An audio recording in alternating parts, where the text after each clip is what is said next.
secretos de tu alma. Les racines du ciel, une émission de Lélie Anvar avec la participation de Frédéric Lenoir, préparée par Thierry Beauchamp, avec aujourd'hui à la prise de son Philippe Palarès.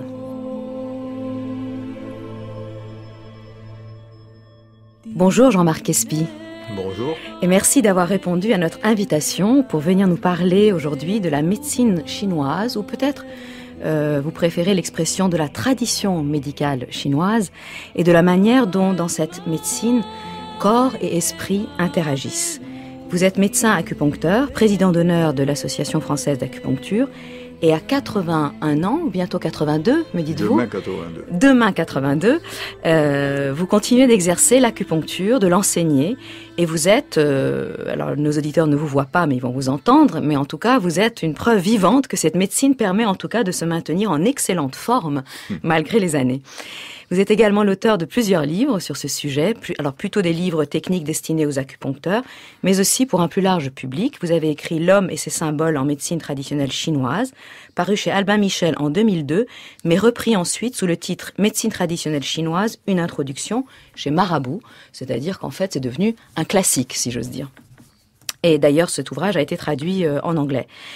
En fait, je vous ai rencontré à un colloque organisé par la Fédération nationale des enseignants de yoga, et les quelques mots que nous avons échangés m'ont donné envie de vous entendre plus longuement sur cette médecine plusieurs fois millénaire qui se base sur une certaine idée de l'harmonie, harmonie entre ciel et terre, et donc c'est quelque chose dont nous aimons parler aux racines du ciel, harmonie aussi entre l'homme et le monde, l'homme lui-même, à l'intérieur de lui-même. Alors, Jean-Marc Espy, vous qui avez une formation et une pratique de médecin généraliste, expliquez-nous, pour commencer, pourquoi il y a déjà plusieurs décennies de cela, vous avez décidé de vous intéresser à la médecine chinoise. J'ai pas décidé. Je dis souvent en riant, mais c'est à moitié vrai. L'acupuncture m'a voulu, elle m'a eu. Pourquoi ? Parce qu'en fait, je fais des études médicales telles que les faisaient dans les années 50, c'est-à-dire cliniques, humaines, relationnelles, avec passion. Et depuis ce temps, j'exerce la médecine générale avec passion. Et allant m'inscrire au Conseil de l'Ordre en décembre 62, il y avait une petite affiche cours d'acupuncture. C'était 1 heure après. Curieux, j'avais déjà entendu 2 fois prononcer le mot acupuncture, dont 1 fois par un monsieur qui s'appelait Graal, que je ne pouvais pas oublier. Ça ne s'invente pas ? Ça ne s'invente pas, non. Et je décide d'aller assister au cours. C'était un cours sur le yin-yang et j'étais chez moi. Donc, voilà, à partir de là, je n'ai plus arrêté d'étudier. Et avec la chance d'avoir rencontré des maîtres tels que Albert Chanfraud, tels que Nguyen Van Nghi, tels que Claude Lard, qui était sinologue, mais qui faisait beaucoup de sinologie médicale. Et au-delà des maîtres d'acupuncture ou de sinologie, c'était des maîtres de vie. Et ça, c'était très, très important. Et ça, c'est un des traits caractéristiques de cette médecine, c'est qu'elle n'est pas juste une occupation professionnelle séparée de la vie. C'est que vraiment, c'est une vision holistique du monde. C'est une vision holistique du monde et c'est plus que ça. Il faut faire ce que Corbin appelait un acte de présence. Et il disait, je cite de mémoire, qui fait qu'une médecine du passé n'est plus du passé, elle est du présent et du futur. Ça veut dire, à un moment donné, cette médecine chinoise fait partie de votre vie. Mais vous regardez tout à travers la médecine chinoise, je veux dire, à travers le regard chinois dont on parlera peut-être tout à l'heure. En précisant, parce que, je tiens à le dire, parce que je crois que c'est juste, quand j'ai rencontré Nguyen Van Nghi, il m'a dit au bout de quelques semaines, vous m'avez l'air doué, vous ne serez jamais un médecin traditionnel chinois, vous n'avez pas bu la Chine avec le lait de votre mère, mais vous serez l'étranger. Et si vous acquérez une familiarité suffisante avec cette civilisation, avec ces arts, avec cette tradition, vous poserez des questions que seul l'étranger pose, et vous l'enrichirez peut-être. Alors c'est vrai que, mais au fond il y a autant d'acupuncture que d'acupuncteurs, même en Chine. Voilà, alors pour dire que c'est cette vision, ma vision de l'acupuncture dont je vous parlerai aujourd'hui. Oui, alors justement vous avez dit, je suis allée à ce premier cours de médecine, d'acupuncture, et je me suis sentie chez moi. Comment ça se fait que vous, occidental, ayant grandi en France ou peut-être un peu en Algérie quand même, voilà, il y a peut-être aussi un petit peu de ça. Mais en tout cas, comment se fait-il que d'un coup vous vous soyez senti chez vous alors que cette culture vous était a priori tout à fait étrangère? Alors, né en Algérie, au milieu de 3 traditions monothéistes, du même Dieu, un peu conflictuelles, judaïsme, christianisme, islam. Donc, bon, moi, j'étais obligé de regarder. Il y avait là 3 traditions apparemment différentes qui avaient quand même beaucoup de liens communs. Ça oblige à regarder, ça incite à regarder l'autre. Avec curiosité et, pour reprendre une expression confucéenne, avec bienveillance. Mais est-ce que, Jean-Marc Espy, vous n'étiez en fait pas déçu par la médecine pas du tout. Généraliste, hein, vous ne l'êtes toujours pas. Vous ne mettez pas une médecine occidentale, vous ne la jouez pas contre la médecine chinoise, si j'ai bien compris. Un patient vient me voir, la première question que je me pose, c'est quels sont les meilleurs traitements pour lui aujourd'hui? Ça peut être médecine occidentale et acupuncture, ou médecine occidentale et médecine chinoise. Ça peut ne pas être l'acupuncture. Ça peut être chimiothérapie et psychanalyse. Enfin, je veux dire, l'éventail est ouvert. On ne peut pas les opposer. Et chacune a ses indications et c'est dans son efficacité. Oui. Et alors, on a parlé d'acupuncture. Peut-être avant même de parler plus avant de cette médecine et de l'acupuncture plus particulièrement, peut-être qu'il faut préciser que l'acupuncture n'est pas l'alpha et l'oméga de la médecine chinoise. C'est une des formes, évidemment, très importantes que ça prend, mais la médecine chinoise, c'est aussi une palette d'approches. Évidemment. Alors, c'est une médecine. Ça veut dire, c'est une médecine avec sa physiologie, son diagnostic et son traitement. C'est ce qu'on appelle médecine traditionnelle chinoise. Hein. Et alors, elle a les bases sont les mêmes. Mais vous allez pouvoir appliquer ces bases à la phytothérapie, à la diététique, même si elle est plutôt de transmission familiale, à l'acupuncture, qui est ma vocation, si vous voulez vous servir des points d'acupuncture, au massage, à l'ostéopathie. Enfin, vous avez au qigong, au tai chi. Hein. Donc les bases sont les mêmes. Alors moi, je dois dire que ma vocation, c'était l'acupuncture et que pratiquement, j'ai toujours voulu comprendre quelles étaient les indications et les fonctions de ces points d'acupuncture.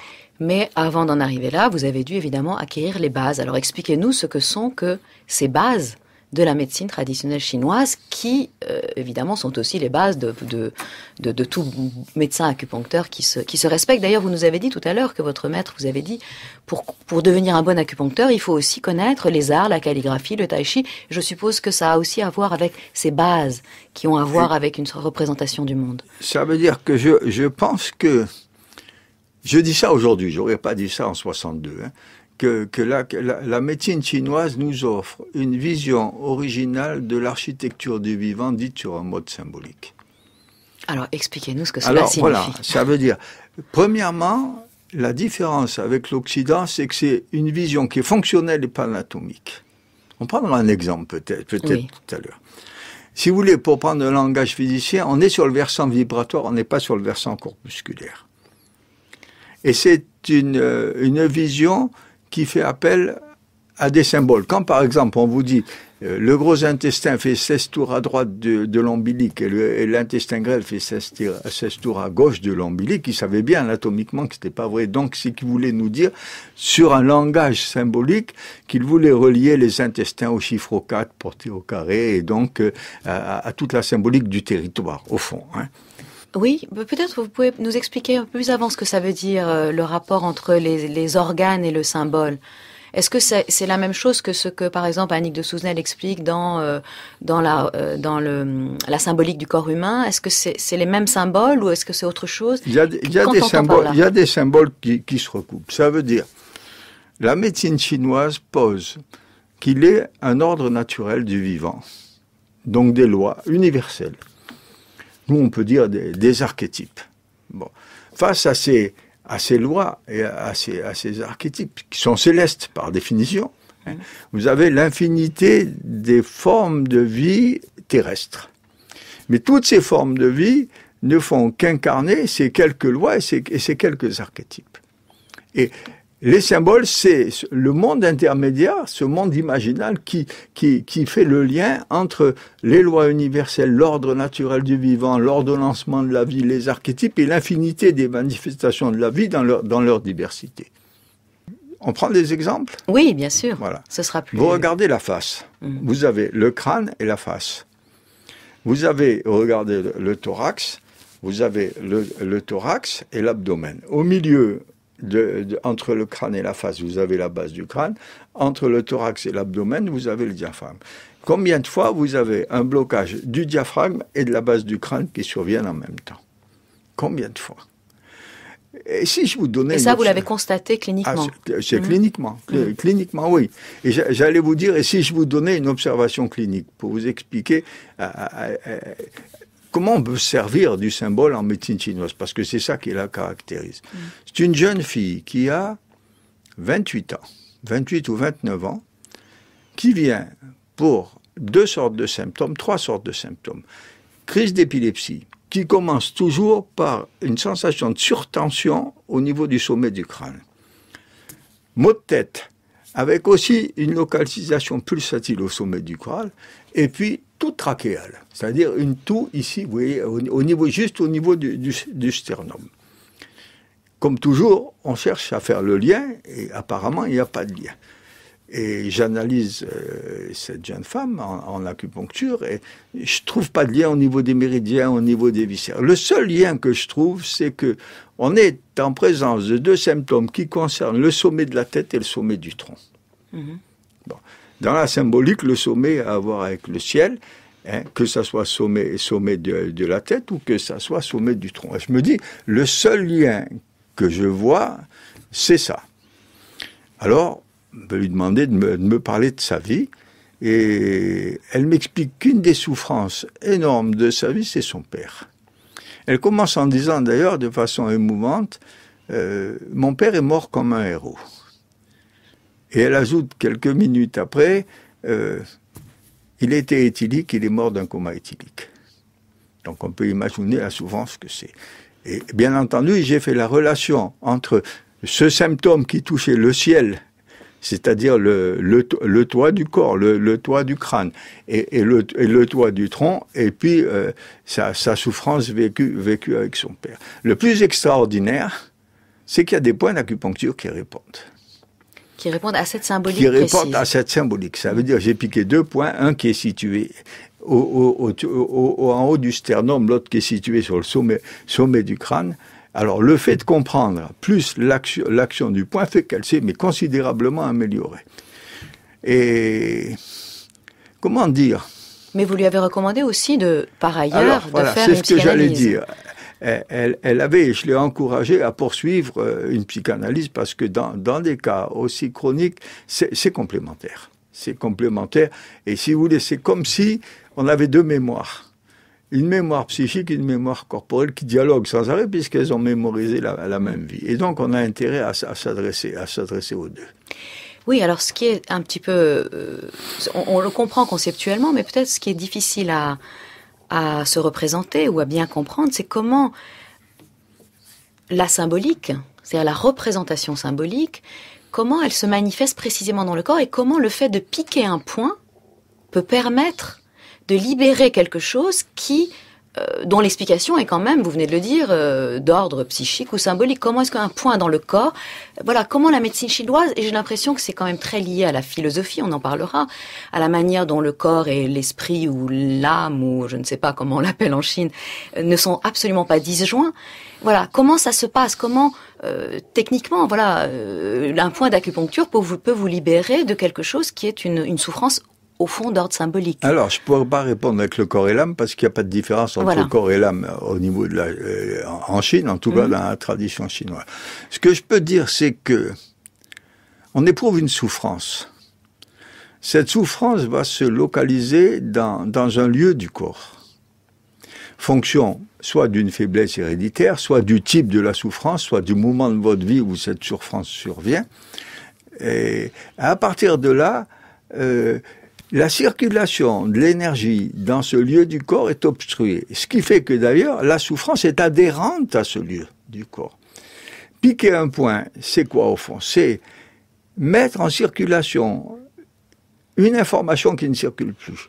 Ou la rappeler à l'organisme, lui rappeler une information qui ne circule plus. Faisant circuler l'énergie, on libère cette souffrance qui se met à circuler, qui devient d'ailleurs accessible à l'analyse. Ce qui fait qu'à partir de là, il y a toujours cicatrice, parce que ce qui a été. Mais la cicatrice est moins ou plus du tout douloureuse selon les cas, selon le moment où on en survient. Et est-ce que ça, c'est lié à la philosophie qu'on voit aussi se développer dans le Tao, si tant est qu'un occidental puisse comprendre quelque chose au Tao, surtout en traduction, qui est que finalement une des manifestations du Tao dans le monde, c'est précisément la fluidité, c'est la relation. Vous insistez énormément sur le fait que toute la vision du monde chinoise, elle est très différente de la nôtre, en ce sens qu'elle met en avant essentiellement et fondamentalement l'harmonie de la relation, la fluidité, le fait qu'il faut que ça circule. Alors, on fait appel là à ce qui fonde une civilisation. Mm-hmm. Mais le fondement de la civilisation chinoise, c'est la relation. Ça, des sinologues comme Julien van der Merch le disent bien. Le fondement de la civilisation occidentale, c'est l'être. D'où notre attrait pour l'être, la cellule, l'atome. Hein. Et la métaphysique. Hein. Oui. François Julien avait l'air de dire même que les Chinois, pendant longtemps, n'avaient même pas le verbe être. Et il disait, le verbe être dans la Chine traditionnelle n'existe pas. Oui, c'est ça. Et lui, il explique de cette façon, il dit, voilà, la vocation de la Chine, c'est de regarder la relation. La vocation de l'Occident, c'est de porter son regard sur l'être. Bien sûr qu'ensuite, être et relation vont discuter dans les deux civilisations, vont échanger, mais fondamentalement, c'est ça. Donc, au fond, la Chine s'est jamais préoccupée de l'atome. Alors, ça explique un certain nombre de choses. Par exemple, Yin et Yang, qui est connu. Mais qu'est-ce que ça veut dire? Ça veut dire que chaque chose a son complémentaire. Le seul qui n'aurait pas son complémentaire serait l'absolu. Hein, oui, l'absolu. Bon. Mais Yin n'est pas supérieur à Yang. Yang n'est pas supérieur à Yin. Qu'est-ce qui est important? C'est la relation qui s'établit entre Yin et Yang. Par exemple, vous avez deux médecine occidentale, médecine chinoise. C'est pas important de savoir laquelle est Yin, laquelle est Yang. C'est pas important de savoir une est supérieure à l'autre. C'est quelle relation je vais établir entre ces deux médecines dans ma vie, dans ma pratique, et puis dans la vie quotidienne. Voilà. Et ça, c'est très important. Ça veut dire qu'on n'est pas dans Yin ou Yang, parce que Yin ou Yang, c'est exclure. Ça veut dire, au fond, on introduit un autre paramètre. Quand je dis, c'est la relation, au fond, ça veut dire que le regard qu'on porte est un regard de continuité. Les choses, hein. Par exemple, quand on parle de la création dans la tradition chinoise, vous avez 1 qui donne 2, qui donne 4, qui donne 8, comme une cellule, hein, comme la cellule à la naissance. On appelle ça émanation, c'est un mot, mais il n'y a jamais une rupture. Il n'y a pas de rupture. Ça veut dire, au fond, je ne suis pas autre que l'un. Quand, en Occident, il y a une création. Dans cette création, il y a un péché originel, il y a la chute, il y a le départ du paradis, il y a une rupture, il y a une discontinuité qui s'est faite. Et je crois que le dialogue fondamental entre Chine et Occident, c'est continuité sur le versant de la Chine. Encore une fois, on fait appel à ce qui fonde une civilisation, et discontinuité sur ce qui fait appel à l'Occident. Et par exemple, les Chinois vous diront, c'est Yin et Yang, parce que l'important, c'est la relation au milieu. L'important, c'est ce qui circule entre nous. Alors que de l'autre côté, on dirait Yin ou Yang. C'est une chose ou l'autre. Oui, c'est ça. La nuance, c'est vraiment entre le « et » ou le « ou ». Voilà. Même si Héraclite a dit être et ne pas être, ça n'est pas la même chose. Ça veut dire, bon, mais... Mais pour les Chinois, en fait, si, c'est les deux versants. Ah, toujours. Toujours, c'est les deux versants. Inéluctablement, il y a deux versants qui doivent dialoguer, qui inéluctablement dialoguent. Et la problématique étant comment je les relie. En moi, quand on lit le Tao Te Ching et qu'on dit au chapitre 2... Peut-être qu'on va lire le texte, comme ça vous nous le commenterez après. Oui. Absolument. Donc c'est dans le Tao Te Ching et c'est la traduction de Claude Lard chez Desclés de Brouwer. Chacun de par le monde décrète le beau et voici venir le laid. Chacun de par le monde décrète le bon et voici venir le mal. Ayant et n'ayant pas naissent l'un de l'autre, compacts et subtils se forment l'un de l'autre. Long et court se mesurent l'un à l'autre. haut et bas, se tournent l'un vers l'autre. Notes et sons s'accordent les uns avec les autres, avant et après se suivent l'un l'autre. Les saints, eux, adoptaient la pratique du non-agir et s'adonnaient à l'enseignement sans parole. 10 000 lettres écloses, ils ne les rejetaient pas, fournissant à leurs besoins sans les accaparer, étant à leur service sans s'imposer, s'acquittant de leurs tâches sans s'y attarder. Ne s'y attardant pas, ils demeuraient à jamais. On est en plein dans le paradoxe, ce qui nous semble en Occident un paradoxe, c'est-à-dire concilier, enfin mettre ensemble haut, bas, bien, mal, ça nous semble tellement contradictoire que pour nous c'est paradoxal, mais finalement dans cette culture chinoise, c'est pas paradoxal, c'est quintessentiel. Parce que l'un n'exclut pas l'autre, ils s'excluent pas. Mais au fond, bon, je suis pur et impur, grand et petit, beau et laid, hein, ça veut dire toutes ces contradictions sont en nous. Les Chinois pourraient dire, comme les psychanalystes, être pur, c'est avoir fait l'expérience concrète de mon impur. Savoir être bienveillant, c'est, puisque la vertu d'humanité, c'est la bienveillance, comme dit Confucius, c'est avoir fait l'expérience concrète de ma malveillance. À quel moment je suis malveillant? Et pourquoi? Et comment je fais avec? Quand je peux maîtriser ces moments de malveillance, à ce moment-là, je suis bienveillant.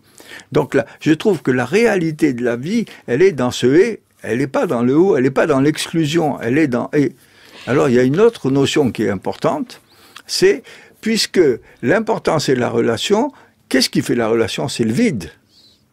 Alors oui, ça, expliquez-nous, parce que ça, c'est très difficile à comprendre pour nous, cette affaire de vide médian, je crois, on l'appelle comme ça. Alors, il y a aussi qui est un vide, on est dans le chapitre 11 du Tao Te Ching, où l'on évoque le vide. Le vide, concept un peu difficile pour nous, mais peut-être, effectivement, on va entendre toujours ce Tao Te Ching dans la traduction de Claude Lard. 30 rayons se joignent en un moyeu unique. Ce vide dans le char en permet l'usage. D'une motte de glaise on façonne un vase. Ce vide dans le vase en permet l'usage. On ménage des portes et des fenêtres pour une pièce. Ce vide dans la pièce en permet l'usage. L'avoir fait l'avantage et le non-avoir l'usage.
France Culture, les racines du ciel, Lélie Onvar.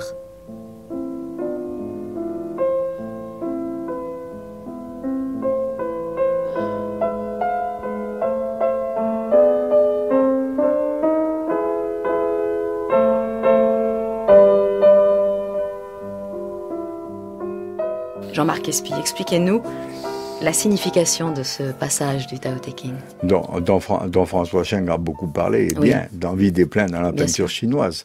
Et le vide, c'est pas rien, c'est pas une absence, c'est pas le néant, c'est un silence, c'est une disponibilité qui contient toutes les potentialités et qui permet la relation. Voilà, c'est pas l'absence, hein, c'est pas le néant. Et le vide est très important, par exemple, en médecine, il est fondamental. Dans la relation humaine, il est fondamental. Qu'est-ce qui fait que des émotions, des pensées, des mots peuvent circuler entre vous et moi, c'est le vide qu'on laisse s'établir entre vous et moi. Si tout était plein, ça ne pourrait pas circuler. Et c'est presque un manque à être plus alors que du vide. Non. Non, même pas. Non, c'est pas un manque. Vous voyez, alors, le manque est sur le versant de l'Occident. Ça veut dire, puisqu'on se promène, mais puisqu'en Chine, dans la tradition chinoise, il y a continuité, il y a relation, tout est là. Le vide en musique, c'est le silence. Comment dire ? Il y a une sonate de Beethoven qui est l'opus 111, c'est celle au piano, il est devant sa mort. Très difficile à jouer. Je ne l'ai jamais joué, bien sûr, mais même des pianistes comme Claudio Arrau disent on ne peut pas la jouer sans trembler, on est devant sa mort. Et il y a une interprétation miraculeuse, unique, qui est Arthur Schnabel en 1932. Il n'a jamais pu la refaire. Et tout le monde se demandait, mais en quoi est-elle miraculeuse ? Jusqu'au jour où un musicologue a eu l'idée géniale, ou l'intuition géniale, qu'en fait, ce qui faisait le miracle, c'était l'architecture des silences. C'est le silence qui permet, qui relie les notes. Oui, beaucoup de musicologues disent d'ailleurs, la musique, en fait, elle est dans le respect de ces silences, de ces temps de silence. Ben, le vide, on est dans le silence. Une consultation médicale, si vous voulez, il y a deux parties. Il y a une partie de moi qui va réfléchir, qui va se demander, est-ce que c'est justifiable de l'acupuncture? Est-ce qu'il y a un diagnostic occidental qui a été posé, etc., etc. Et une partie de moi qui est là en attente, silencieuse. Et si la personne en face de moi a cette attitude silencieuse, ça veut dire si on se laisse s'installer ce silence vide, à ce moment-là, on voit que tout d'un coup surgit un mot, un geste, un point d'acupuncture qui demandait spontanément à surgir à ce moment-là et qu'on n'a pas empêché de surgir. Oui, alors, dans cette perspective, je suppose que dans cette tradition, on n'a pas un regard sur la maladie qui est le même qu'en Occident. Je viens là de vous dire le vide, c'est donc le manque, donc je vais immédiatement appliquer mes schémas de pensée qui sont qui sont ce qu'ils sont parce que ma culture est ce qu'elle est. Mais je suppose que justement cette façon de voir la complémentarité du tout change aussi complètement et peut-être même radicalement la vision de la maladie, puisque chez nous, la maladie, on a un symptôme, donc c'est le symptôme d'une maladie, il faut le traiter, il faut l'éradiquer, alors que là, j'ai l'impression que c'est totalement différent. Ça veut dire être malade, c'est autre chose, être en bonne santé, guérir, tout ça, ce sont des notions qui méritent d'être revisitées quand on est dans le contexte de l'acupuncture, ou en tout cas de la médecine traditionnelle chinoise en général. Il y a plusieurs réponses possibles, donc on va... Oui. La première, c'est le langage du corps, sur lequel la médecine chinoise s'appuie, puisque l'âme fait... Il faut savoir que tous les sentiments, les émotions, les pensées, dans la physiologie de la médecine chinoise, ne sont pas attribuées au cerveau, elles sont attribuées au corps, aux organes et aux méridiens. Ça veut dire, la maladie, c'est quoi? C'est le corps qui, par des symptômes, exprime une souffrance. Et je trouve que la médecine chinoise offre une grille de lecture originale de cette souffrance et le moyen d'y accéder ou en tout cas d'intervenir par des points d'acupuncture. Et donc, qu'est-ce que guérir en médecine chinoise? C'est quoi le processus de guérison? Je ne sais pas si on peut dire qu'on guérit. On aide quelqu'un à retrouver une harmonie, à retrouver un équilibre et à se guérir. Et on aide quelqu'un à essayer de se maintenir en bonne santé, en particulier à travers ce qu'on appelle le yang shen, c'est-à-dire nourrir la vie en soi, nourrir la vie. Il y a une chose qui est importante dans la vision médicale chinoise, c'est, on est malade parce qu'on subit des agressions traumatiques, climatiques, microbiennes, virales, psychiques. Ils insistent sur le fait que, sauf intensité maximale, par exemple un tsunami, personne n'y peut rien. Normalement, un être humain est capable de répondre à cette agression, de s'adapter, de lui faire face et de se défendre. Donc, si cette agression prend le dessus, cela veut dire qu'il n'avait pas les défenses suffisantes pour le faire. S'il n'avait pas les défenses suffisantes pour le faire, c'est qu'il avait mal entretenu sa vie. Et mal entretenir sa vie, ça veut dire s'occuper de son corps, faire du qigong, faire du tai chi, avoir une nourriture, avoir une vie saine, avoir une nourriture équilibrée. Mais entretenir sa vie aussi, c'est entretenir son cœur, comme ils disent. C'est-à-dire être en paix, savoir prendre une distance, acquérir une certaine sagesse. Il faut quelques dizaines d'années pour ça, mais on y arrive. Finalement, s'il y a une éthique, ce serait une éthique de la vie, et chacun est responsable, au fond, de maintenir cette vie, ne serait-ce que parce que chaque être humain est lui-même partie prenante dans l'harmonie générale du cosmos, au-delà de son propre bien-être. Ça veut dire que chaque individu est responsable de lui-même. C'est pas de la faute de l'autre. Je vous dis, sauf cataclysme exagéré. Mais ça, moi j'ai connu cette médecine. Ça veut dire, quand j'ai commencé médecine en 52, c'est pas d'aujourd'hui, nos maîtres nous disaient, dont le professeur Aubry, vous devez accompagner et ne pas vous substituer. Vous substituez que si les défenses somatiques ou psychiques de l'être qui est en face de vous sont dépassées. Sinon, accompagnez-le, faites-lui confiance, apprenez-le à être responsable, apprenez-le à se défendre lui-même. Ça, on l'a perdu. En grande partie, on l'a perdu. On se substitue beaucoup maintenant. Alors, pourquoi on l'a perdu ?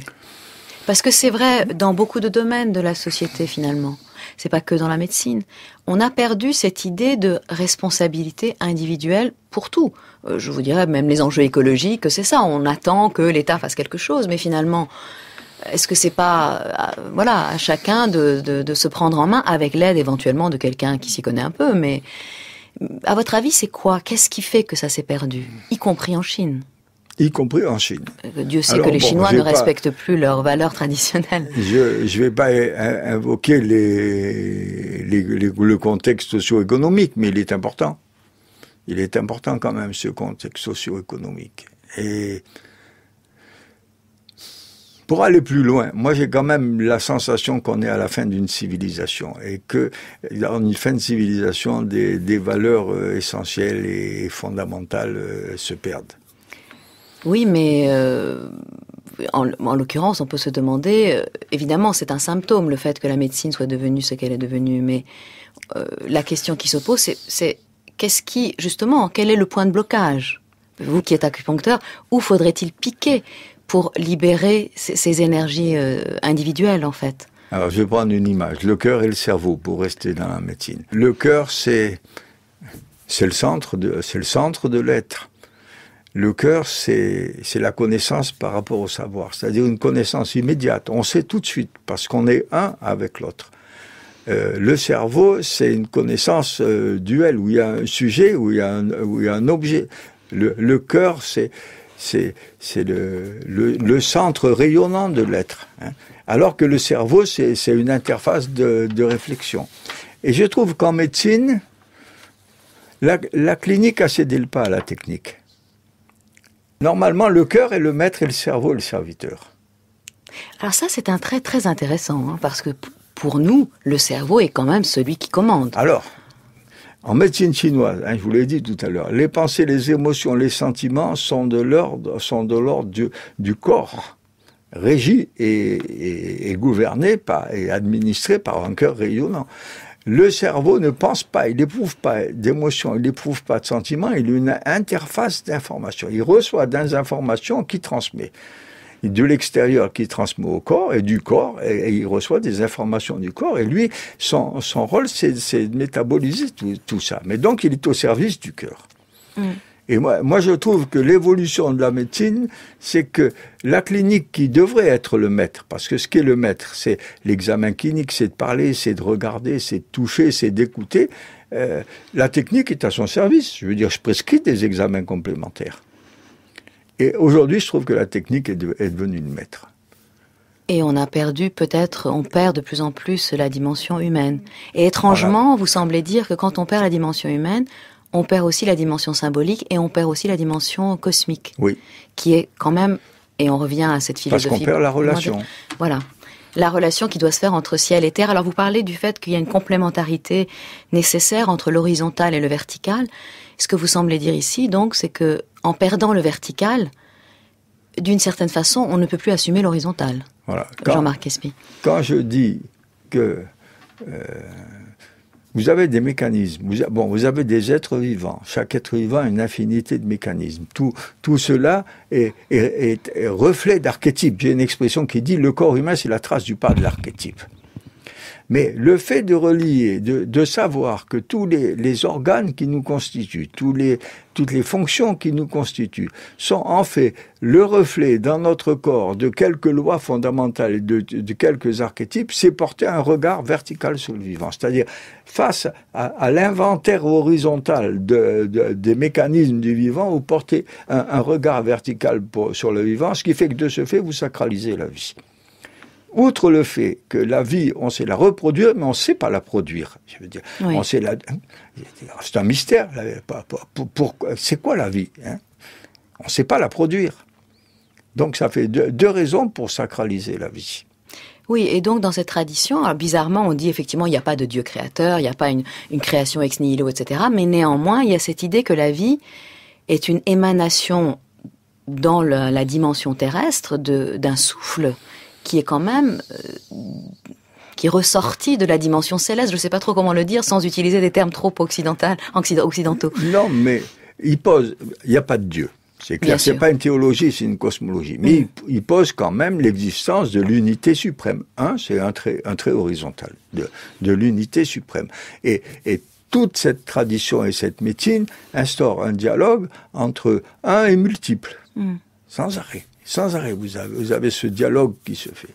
Alors, ça veut dire, par exemple, on vous dira, il y a un souffle, un chi, un souffle universel, qui va se différencier, et puis qui va devenir le souffle de chaque personne, et puis dans chaque personne, le souffle de chaque mécanisme. Ils vous disent, il y a un lit. Le lit, c'est la veine du jade.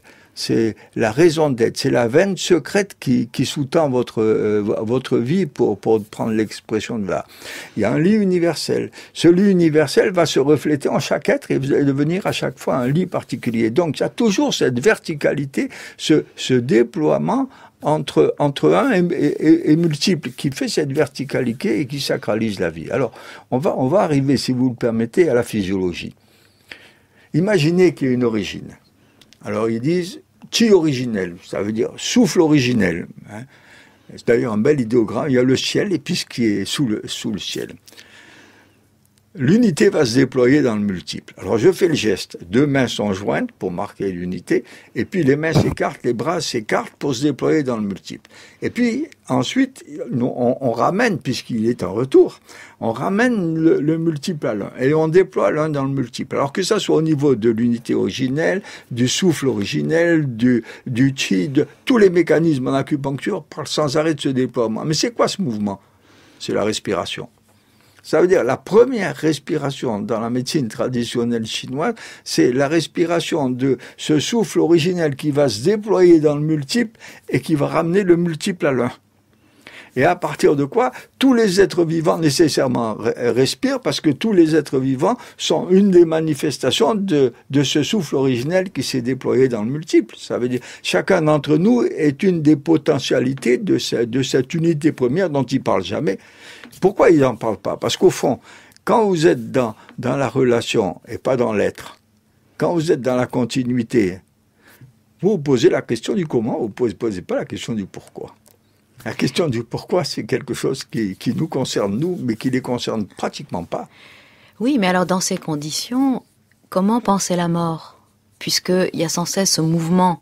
La vie, c'est ce mouvement, cette relation entre l'unité, le multiple, à nouveau le multiple vers l'un. Est-ce que la mort fait aussi partie de ce mouvement? Oui, c'est le retour. C'est le retour. Alors, il y a 2 retours possibles. Vous avez le retour pour quelques êtres privilégiés qui arrivent à retrouver l'unité. C'est tout l'objet du taoïsme, hein, et des pratiques taoïstes. Et puis, il y a ce retour inexorable qui fait que chaque être fait retour et revient à l'un. Il y a un magnifique texte sur le retour, d'ailleurs. Oui, que vous nous avez apporté. D'ailleurs, c'est toujours cette traduction de Claude Lard dans le Tao Te Ching. C'est le chapitre 16, dans lequel il... Le premier paragraphe est impressionnant. Absolument. Et on va parler des liens, d'ailleurs, avec... l'émission touche à sa fin, mais enfin, nous allons quand même faire le lien avec le soufisme que vous connaissez bien et que vous avez pratiqué. Parvenu à l'extrême du vide, fermement ancré dans la quiétude, tandis que 10 000 êtres d'un seul élan éclosent, moi je suis à contempler le retour. Les êtres prospèrent à l'envi, mais chacun retourne, revenant à sa racine. Revenir à sa racine, c'est la quiétude, c'est accomplir son destin. Accomplir son destin, c'est avoir le constant. Connaître le constant, c'est avoir l'illumination. Ne pas le connaître, c'est courir follement au désastre. Connaître le constant donne accès à l'infini, l'infini à l'universel, l'universel à la royauté au ciel, le ciel à la voix. La voix à la vie qui demeure, et la mort même ne peut rien contre vous. Jean-Marc Espy, ce texte aurait pu être écrit par un grand mystique de la tradition soufie. Alors, et vous faites souvent le lien entre les deux. J'arrive à ça. La parenthèse, c'est François Cheng, qui, dans l'espace du rêve ou Chetao, je ne me souviens plus, on voit un homme sur une falaise, le vide devant lui, bien entendu qu'il va faire retour. Et François Cheng a ce commentaire fabuleux. Il dit, cet homme va faire retour, il est en hiver. Il sait bien qu'après l'hiver vient le printemps, mais sagesse n'empêche pas détresse. Et je trouve que ça, c'est très humain. Alors, le comble, c'est moi qui vais dire une phrase du Coran. Chaque chose retourne à Dieu. Coran, sourate 42. Oui, où nous sommes à Dieu et à Dieu nous retournerons, bien sûr. Alors, je dois dire que j'ai eu dans ma vie la joie de côtoyer des soufis. D'abord un peu, quand j'étais jeune, et j'avais 17 ans. La première fois, j'avais deux amis musulmans qui étaient étudiants en médecine avec moi. Ils allaient voir les maîtres soufis, j'allais avec eux, et c'était des paroles de sagesse incroyables, dont une... Et pour moi, c'est un lien profond entre la tradition chinoise et puis le soufisme. Il parlait donc d'un maître du XIVe siècle à Fès, qui avait en face de lui un prince qui était très intégriste, qui punissait tous ceux... Bon, on sait. On en connaît. Et ce prince lui dit, j'ai besoin de ta caution parce que le peuple se révolte. Et lui dit, non, je te donnerai pas ma caution. Tu sais ce que tu ris, je sais ce que... Mais pourquoi tu me la donneras pas? Et cette réponse fabuleuse, moi, ça m'a amené au soufisme. L'autre lui dit, le shir lui dit, comprends bien, l'athéisme chez l'homme, ça n'est jamais que le reflet sur terre de la possibilité qu'a Dieu de se nier lui-même, puisqu'il est Dieu, il contient tout. Ça peut être taoïste. Quand on vous dit cette unité suprême qui va émaner dans le multiple et qui va faire retour. Oui, Gandhi disait le Dieu est même dans l'athéisme de l'athée. Se manifeste même dans l'athéisme. On parlait du lit tout à l'heure, par exemple. Ce lit universel, c'est-à-dire la raison d'être, la veine du jade, la veine secrète d'un univers, la veine secrète de chaque être, qui va se manifester au niveau se refléter au niveau de chaque être.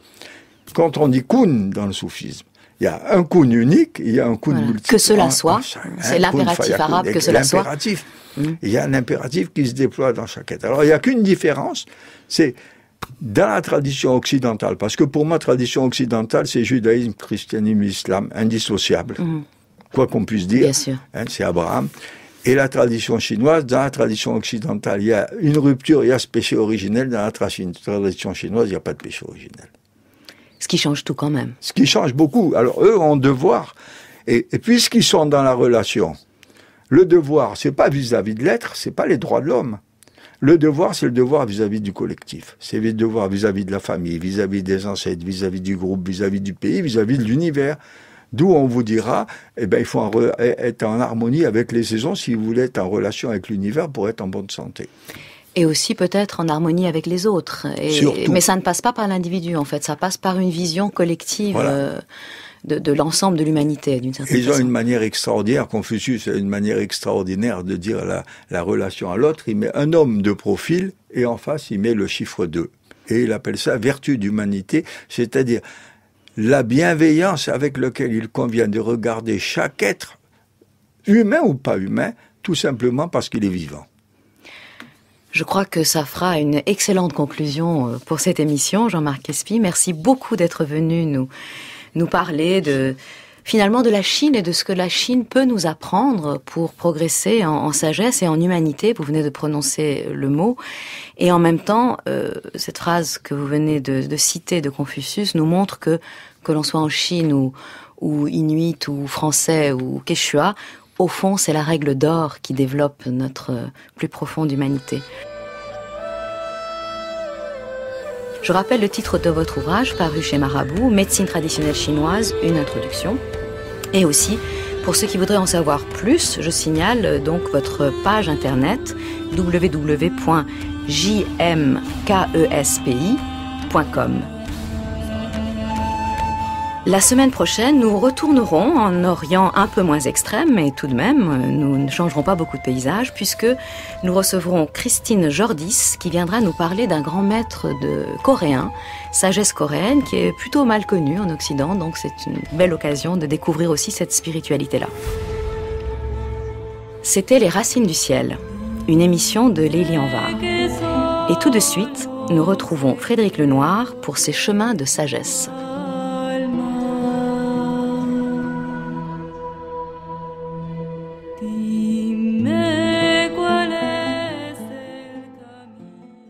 Il y a une chose qui m'a frappé en observant, j'en ai déjà parlé à propos des enfants, c'est l'incroyable joie qui existe chez les tout petits enfants. Les petits enfants de 2, 3, 4 ans, 5 ans sont dans la joie. Il y a une joie naturelle, spontanée et tout à fait universelle. Il suffit de voyager un peu pour voir à quel point partout dans le monde les enfants sont joyeux, ils rient dès qu'ils vous voient, rien les amuse. Et je me suis vraiment posé la question, pourquoi est-ce que progressivement on perd cette joie qui est la joie de vivre? La joie de vivre est donnée, elle est là, c'est un cadeau, elle est presque inexplicable. Il y a d'ailleurs un philosophe, Clément Rosset, que j'apprécie beaucoup, qui a écrit un livre qui s'appelle Le paradoxe de la joie, où il nous explique que la joie de vivre a quelque chose d'irrationnel. Il nous dit rationnellement, on devrait ne pas être dans la joie de vivre, puisque la vie nous apporte tellement de souffrances, elle est tragique, on va mourir, etc. Et ben malgré tout, on constate la joie de vivre, c'est un fait universel, et donc c'est un paradoxe. C'est pour ça qu'il parle du paradoxe de la joie. Et effectivement, je crois que cette joie de vivre qui est donnée, elle disparaît progressivement. Et elle disparaît, on voit chez les enfants, elle commence à diminuer de plus en plus vers 6-7 ans, ce qu'on appelle l'âge de raison. Et c'est pas un hasard, c'est que finalement, plus on raisonne, plus on réfléchit, plus on est dans les soucis, plus on a conscience de soi, plus on se sépare des autres, plus cette joie diminue. Et ça, je crois que l'Inde nous donne une explication extrêmement pertinente de ce qui se passe à ce moment-là. C'est tout simplement le développement de l'ego et du mental. Et là, je vais m'appuyer un petit peu sur les enseignements de l'Inde et notamment de Swami Prajnanpad, qui ont été très bien vulgarisés en France par Arnaud Desjardins, pour expliquer ce que c'est que l'ego et le mental. Lorsque un enfant grandit, il est confronté à des difficultés, à des mauvaises rencontres, à des peines, etc. Et donc le mental va être une sorte de logiciel, de pensée, qui va lui permettre de tout rationaliser, de tout expliquer, de trouver une raison pour tout. Et le mental va lui donner donc des explications, mais souvent elles seront mensongères. Par exemple, un enfant, pour avoir besoin de survivre, doit penser maman même de manière inconditionnelle. Et puis un jour, il va constater que maman est de mauvaise humeur, elle est fatiguée, elle lui fait une réflexion qui n'est pas juste, et ça le heurte profondément. Et plutôt que de remettre en cause maman, même toujours de manière inconditionnelle, il va penser « je ne suis pas aimable ». C'est pour ça que maman ne m'aime plus, ou ne m'aime pas, ou je ressens pas son amour. Et donc, c'est le mental qui va rationaliser, trouver une explication et donner une croyance pour accepter l'inacceptable. Alors Freud, évidemment, va beaucoup parler de la même chose. Il va très bien expliquer comment, effectivement, notre moi va nous donner toute une série de justifications pour essayer d'accepter l'inacceptable et donc donner des raisons, une légitimité à ce qui arrive. Donc le mental est là pour nous rassurer, nous permettre de survivre. C'est un logiciel de survie, mais il va nous donner toute une série de messages erronés, de mensonges. qui vont effectivement nous aider à accepter, rationaliser l'existence pour la trouver supportable. Et puis, à côté de ça, il y a le développement de ce qu'on appelle l'ego. L'ego, c'est la prise de conscience que j'existe en dehors des autres. Au départ, un enfant, il est totalement fusionnel avec sa mère. Et puis, progressivement, il se détache et il comprend qu'il existe en tant que tel, en tant qu'individu, qu'on le regarde, il a un nom, etc. Et puis, donc, je deviens Frédéric. Voilà, le petit Frédéric va grandir. Et puis, l'ego est tout à fait nécessaire. L'ego, c'est la base de la construction de la personnalité. C'est ce qui permet à l'enfant, effectivement, d'avoir une estime de lui, une confiance en lui, de savoir qu'il est aimable, qu'il existe en tant que tel, qu'on le désire. Et donc, il est nécessaire de favoriser le développement de l'ego de l'enfant. Et en même temps, c'est toute la difficulté, l'ego est un piège terrible puisque il tend, s'il se développe trop, à se couper des autres. Ce qui fait que l'enfant qui devient trop égoïste, qui ne pense plus qu'à lui-même, et malheureusement ça peut durer jusqu'à la fin de la vie, il y a beaucoup de grands enfants qui sont restés que dans l'ego, centrés sur eux-mêmes, fait que il n'a plus d'empathie pour les autres, d'altruisme, il n'est plus que centré sur son individualité, et c'est l'individualisme narcissique de nos sociétés. Ce qui fait qu'effectivement, il y a un équilibre à trouver dans toute éducation entre favoriser le développement d'un ego qui permet à l'enfant d'être structuré, d'avoir une estime de lui et en même temps d'apprendre à ne pas être tout le temps dans cet ego pour qu'il puisse se décentrer, qu'il puisse s'intéresser aux autres, qu'il puisse ne pas être dans l'égoïsme, avoir des relations d'empathie avec les autres et des relations d'altruisme. Donc l'ego, c'est vraiment quelque chose de très subtil.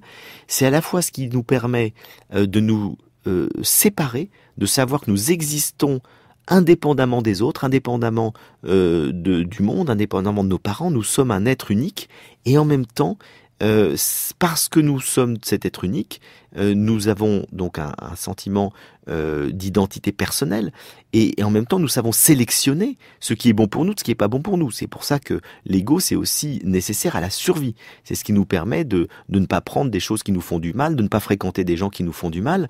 Et puis en même temps le danger, au bout d'un certain temps, c'est que l'ego, s'il est trop centré sur lui-même, s'il se coupe des autres, s'il n'est plus dans ce lien, il coupe complètement l'accès à la joie. Et c'est pour ça que le mental et l'ego, qui sont des logiciels, je dirais, l'un sur le plan émotionnel et affectif qui est l'ego, l'autre sur le plan des pensées qui est le mental, qui sont des logiciels de survie absolument nécessaires qu'il faut savoir faire grandir lorsque ils sont trop présents, omniprésents, qu'ils prennent tout le pouvoir, qu'il n'y a plus de place pour la raison et l'intuition face au mental, qu'il n'y a plus de place pour la rencontre avec l'autre, l'ouverture du cœur face à l'ego, finalement nous coupe du monde, nous coupe de la vie, nous coupe de la joie. Nous verrons ensuite comment est-ce qu'il est nécessaire, si on veut retrouver la joie, de savoir lâcher le mental et l'ego.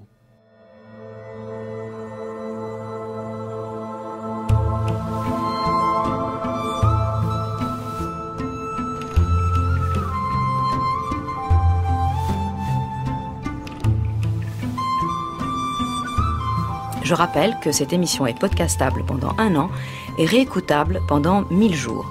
Dans quelques instants, le journal de la rédaction de France Culture. Bon dimanche à tous.